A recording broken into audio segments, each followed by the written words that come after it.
All right, it's the moment of truth. We've got everything prepped out and we're getting ready to sear our steaks. Come take a look and see how it's done. We have our steaks here. I'm going to line them up so that the fat cap, if you're using a New York strip steak or a sirloin cut steak that does have a fat cap, is both facing each other. What we're going to do is we want to crisp up this fat cap first. So we're going to take it with our tongs, line it up like this, hold it with our tongs, come over to our preheated pan, and you're going to hear this sizzle right away.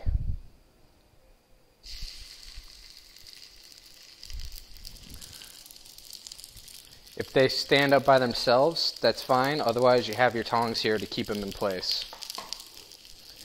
We're going to let this sear like this for a minute, maybe 2 minutes. We want a nice golden brown crust to develop. And you can see by using a cut like a strip steak that has a lot of fat, you already see some fat pooling in the pan. This process is actually called rendering. It's when the fat goes from its natural solid state into a liquid. This is what happens when you cook bacon. The fat renders.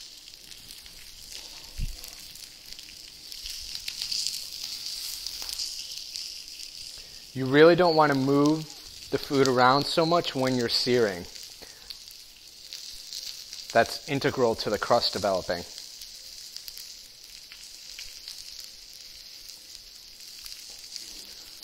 So we're going to take a look here. You can see a beautiful brown crust has developed. So now what we're going to do is sear the steaks the rest of the way. And you will take them apart like this and sear each one on its side. When you do pan sear, there is quite a bit of smoke generated. So if you have a hood at home, a ventilation hood, then it's a good idea to have it running. And this one's ready to flip. Now, how do you know the doneness on this?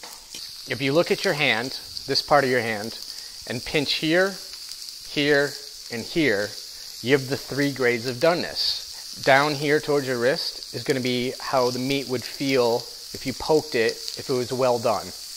About right here is a medium, and up here is a medium rare to rare. So if we come over here and we just give our steak a tap, this one actually is a bit close to medium, and this one's on the medium rare to rare side. You can use your finger if it isn't too hot, which it's okay now, it was flipped. And these look like they're ready to go. After your steak is done searing, you're going to take it and transfer it to your cutting board and let it rest. An interesting thing happens at this point. Something referred to as carryover cooking.